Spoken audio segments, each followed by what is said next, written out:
Welcome back to the afternoon show live on TV3, going all the way till 3 p.m. We have come to that point where we get into that conversation. Now, we did say in our intro that as part of our support for the Gong Gong Advertising Awards scheduled for 22nd August, we're going to have a series of conversation on the advertising industry here on the show, and this time is no exception, so we're about to get into it. But just remember that you could walk away with 500 Ghana cedis by the time the show is over. All you need to do is to dial *439#, select number 2, which is TV3. We'll take some small coins from you, and then you can win that 500 Ghana cedis, just like Philomena did a few minutes ago. But let's get into our conversation. Joining me in studio to have this to my very immediate right is Russel. He's the CEO and Executive Creative Director at Insel Communications. We also have, here we go, Chima, Okenimkpe. Did I get it? Executive Creative Director at Publicis West Africa. Venus Tawiah is also Global Partnership Director of Advertising Association of Ghana. And then Cornelis, Ouwehand, with Eskimi Regional Director, or who is Eskimi Regional Director, is joining us or has joined us via Zoom.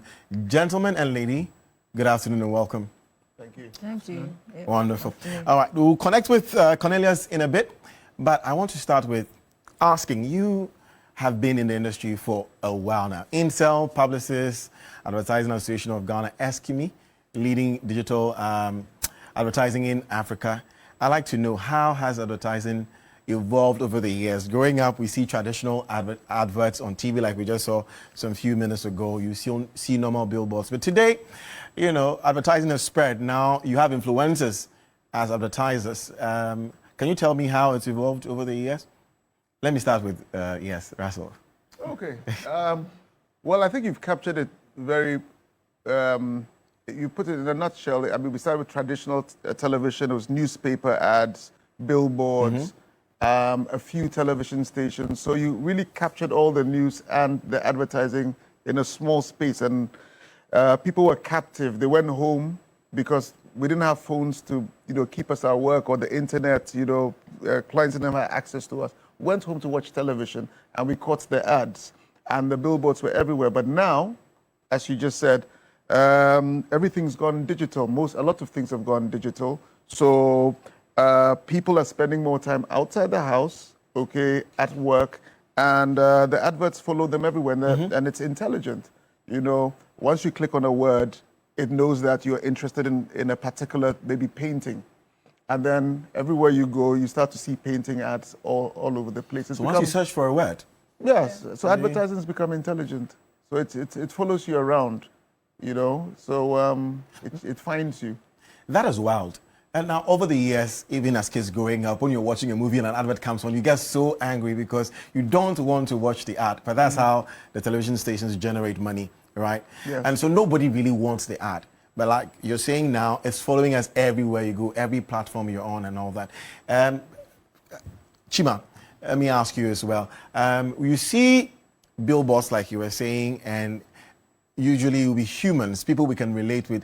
But now I'm seeing lots of billboards in town, and you could tell that these are AI-generated images. Where does AI sit at Publicis West Africa? Well, at Publicis, and I'm sure as it is with other agencies, AI is a tool. It's a tool like any other tool we use for our trade. And it's the latest tool, the latest toy that we play with. So I'd say it's a tool to help us get better at what we do. But the difference with AI is that it's not like a tool that is passive. It's a very active tool, and it evolves with you. So the more you use it, the better it gets, In past, it used to be the more you use the tool, the better you got. Now the AI actually improves. Yeah. So you actually help the AI get better. It's almost like you're working with another human being, because it's learning as it actually helps you get better at what you do. So it's a tool. It's changed the way we work. And the thing about it is, if you're not using AI today, you will be left behind. In this industry and so many other industries, you will be left behind. Interesting. Looks like the big ad agencies have accepted it. Venus, what's your position?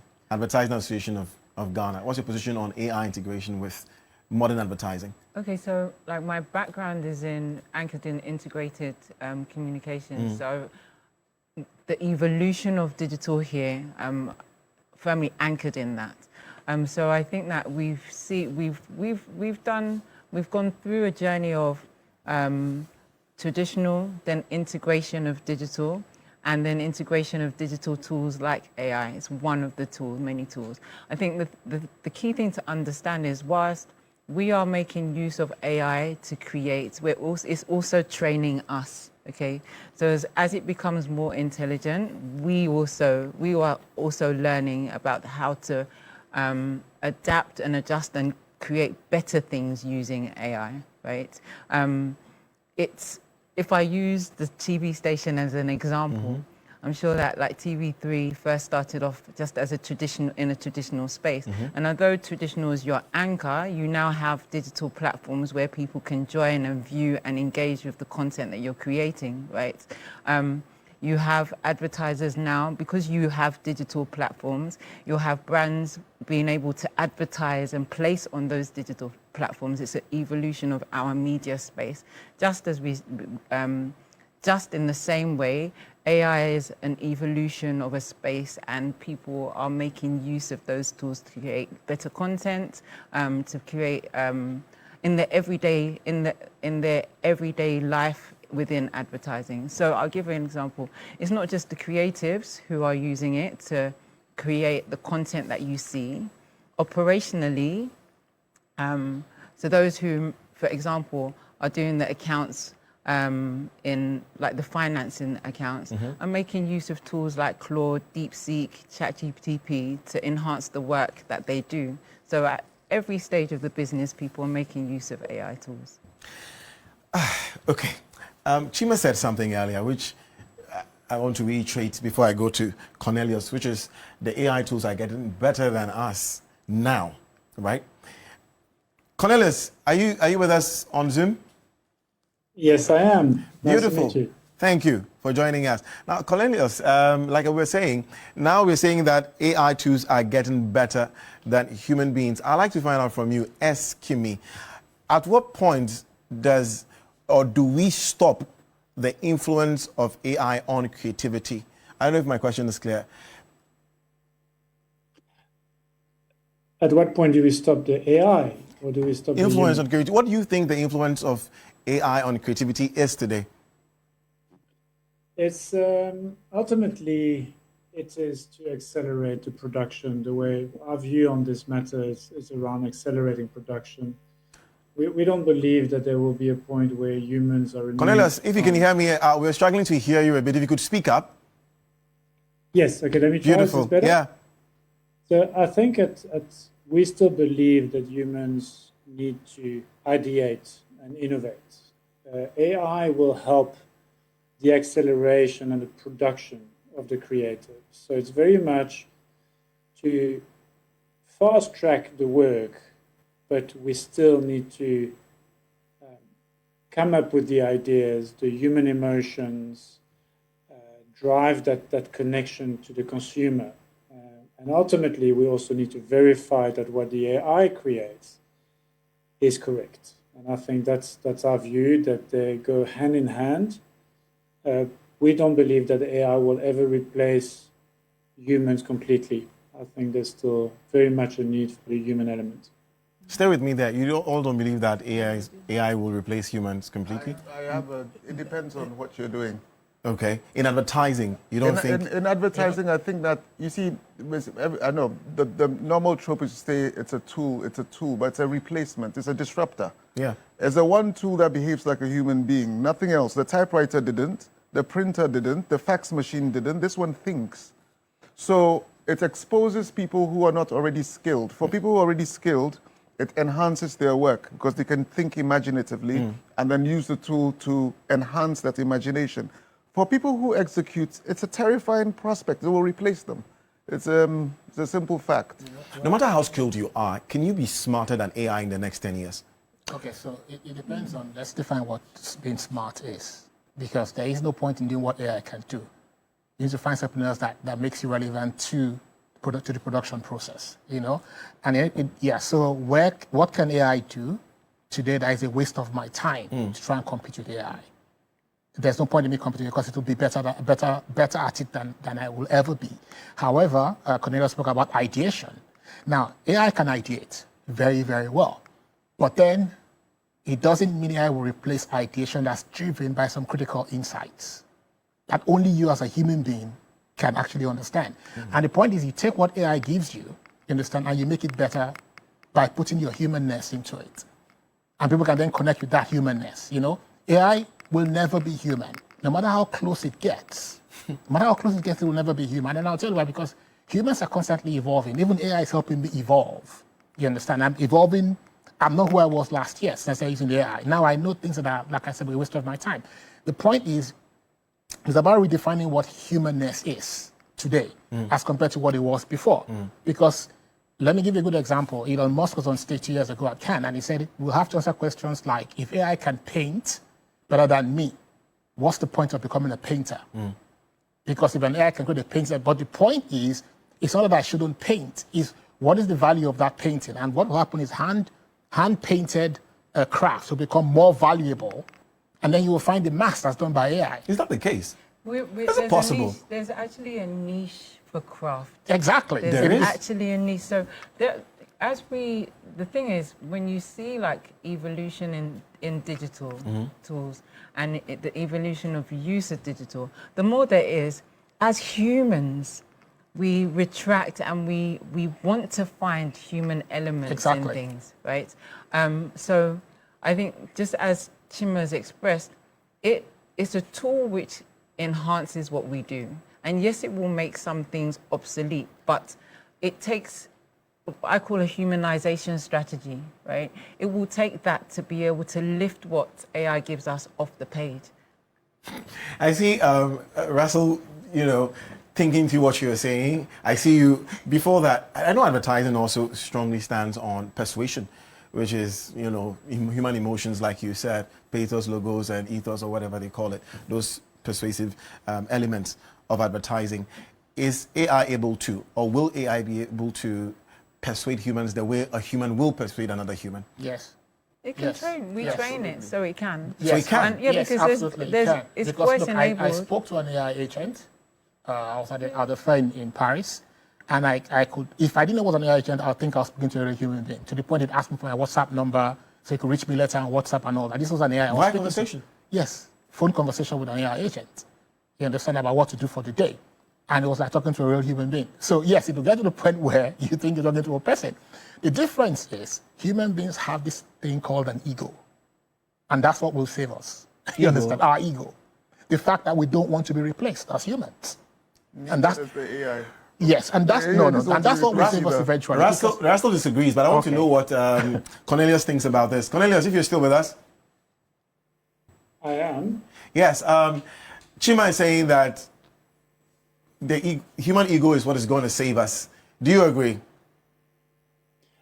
I think there will always be a human element, and there probably will be guardrails put in place. And I think if you read the news currently, you start seeing that as well, where even recently Claude was made inaccessible in many territories or many parts of the world until it was evaluated, I guess, for consumption. And the humans will want to control it. And I think it's, it will accelerate everything we do. And I think there's a lot of value in it. Even for us, you know, from our little perspective, last year, we could probably not have imagined being able to read every single unique article in Ghana, you know, and I'm talking open web, the open internet, and read and understand those articles, and ultimately to allow our clients to make better decisions as to where back to advertising, where their ads are being placed. So those things were unimaginable last year. Now it's possible, and that's only because of AI. Will it replace us? No, I don't think so. You don't think so? Cornelius, let's stay in Ghana, like you mentioned, and in Africa. All right. If there's one thing we are all agreeing on, is the fact that AI lacks when it comes to African and Ghanaian nuances. So our culture, our language, AI hasn't really been able to, I don't know what the technical term is, pick up, learn the nuances of our culture and us as a people. Do you see this as a possibility? Is it possible? And how soon is that going to be? It will come. It will come. The models are trained at the moment mainly to the biggest languages in the world, but ultimately, as the Ghanaian market takes on the journey of AI and gives it feedback, ultimately that's what it comes down to. Gives it feedback, teaches it. I think Chima mentioned it earlier. You have to teach it. It's like a person. And once you do, it will totally come aligned with what Ghana stands for, the different languages, the different nuances. I firmly believe in that. The models will adapt as the content becomes more readily available. But it is a chicken before the egg scenario, which one comes first? And ultimately, the humans need to come first at this stage to double check, verify, make sure it's correct, and ultimately the tools will adapt. And Cornelis, lastly, before you go, I'm throwing this to all of you, but if you could answer this before you leave us as well. We have mentioned that AI can ideate now, it can execute. If we get to the point where AI can do what 10 people in an ad agency can do, as a company, I know you may not be at the helm of affairs, but as a company, would you retain humans or would you like to use robots and AI? I think it will be a combination of both. Ultimately, the AI will accelerate certain elements, which will free up thinking time and ideation time and innovation time. And I think Chima will know that it's probably what we lack the most today, being able to be creative with our thinking, to really come up with the good ideas, and then taking some of the heavy lifting out of the way will allow us to actually do more thinking and ultimately have better outcomes. All right, Cornelius, thank you so much for joining us. And I ask Cornelius, gentlemen, let's start with you. No, Venus, let's come to you. So, honestly, I think when I look at the type of things that are being churned out because of use of AI, right? Sometimes it doesn't make our job easier, actually, because we have people who are using it mechanically. Yeah, so hoping that nobody recognizes that AI has generated, right? And so from a viewpoint of someone who will audit and adjust that work, it's very frustrating if someone presents to you like a strategy that they've just pulled out of an AI and said, hey, this is what we're going to run with, because there's no human thinking applied to it, right? And that's the value that we bring, right? Yes, it can accelerate, but ultimately, like, especially because we're in Africa and where we are, it's going to take us taking that and doing some human work with it before we can execute. We certainly need more time for this conversation because there are a few questions that we haven't asked yet. But if a client came to you, Chima or Russel, and said, I want this commercial, and you use AI in it, are you going to disclose to them that you used AI in any way? Yeah. Not necessarily, but the thing is that, like I said before, in our environment, we would only use the tool to enhance a skill or to deliver. Say I wanted a flower to bloom, all right, and that was part of the idea. Then that's a quick way of resolving that problem, rather than relying on somebody who's going to take hours. Yeah. Good, exactly. I mean, look, we do use AI, and last week alone we did AI. It was 60% right and 100% boring. You understand? So you need to be able to put that human element into the work. And what you said before, very quickly, about the gentleman was what's his name? Anyway, when you were talking, yes, about when AI would understand languages, nuances. The thing is that AI has a lot of European philosophy in English, storybooks, history fed into it. How many books is it going to find that are written in Ga or Tree or Ewe or Hausa for it to extract? Our nuances are in the marketplace, on the streets. look at the beauty of the Nigerian pigeon, if you understand it. It's amazing. And the inflections are created every day. So does that create opportunity for Africans to be able to? Absolutely. So AI won't win here. It will win outside. And it's a powerful tool, don't get me wrong, for research. So the research guys are dead. They're not going to get jobs. All right? They're execution people. They're not creating anything. If you're creating, if you're doing something in medicine or crafting, and you know how to craft already, it would probably, and if you're a photographer that understands the language, you're able to prompt it better because you understand what you're visualizing in your head. But everyone else, in my opinion, is dead. And they can try fishing. Maybe they should try. They're dead. Wow. It's already showing. And we're not hiring the people. And I like how you vary in opinion on this one. No, Chima, I think it's nuanced. last one before we go. It's nuanced. And I'll tell you, if you're not bringing value, and this is through the ages, regardless of AI, if people have been replaced, industries have been replaced. I mean, when somebody made the car, he actually made the stagecoach industry obsolete. You understand? So revolutionary tech will always kill whatever was before. That's how it works. You understand? The point is about AI. Tools replacing tools, not But thinking. it's a tool. And I'll tell you something. So the point about AI is, it's here to stay. It's here to take over some jobs. Let's live with that fact. Now, that's what jobs can I do today where AI becomes a helper rather than somebody trying to replace me? That's how we need to think about it. Now, the issue of creating an ad and not telling the client with an ad, it depends on what the decision is. Some cases I'll say it's AI. Some cases it's like there's no point in telling it because AI was used to augment the trade, the art of the craft. Now, just because I use AI doesn't mean the client can use AI the way I use AI. Right. So this is AI, but it's still impressive because you can't use it because it's a tool. Indeed. The more you use it, the better you get at it. You understand? And people think it's just about prompting. It's not just about prompting. The craft, like Russell said, being important. The more skilled you are, AI takes it to the next level. So if I give you the same AI as I give an art director, you would never have the same result because he's already trained as an art director. You're not.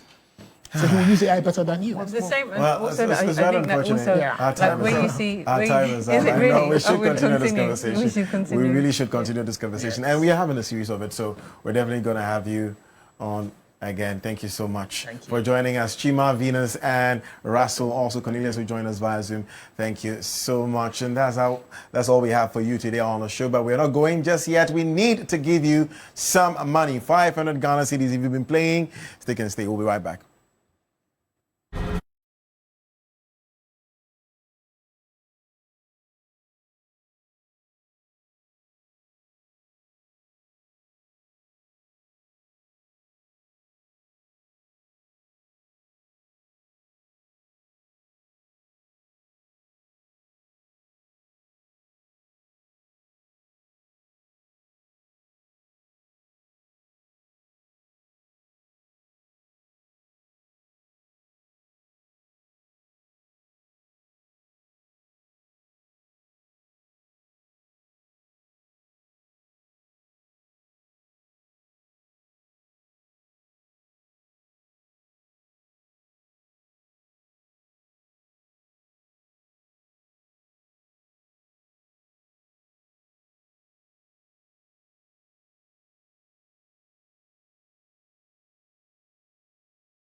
To go. And so if you've been waiting for it, then let's just have the draw so we find out if you are a lucky winner. So if we can have the draw on our screen so we see who is walking home with the last 500 Ghana cedis for the day. We call it cash out.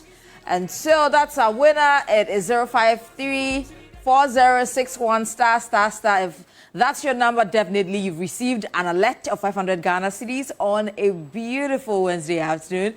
That's how we're wrapping our show for you today. My name is Anita Ikia Ikufu. We're back tomorrow. Of course, I did this with Godwin Nambo. Have a good afternoon.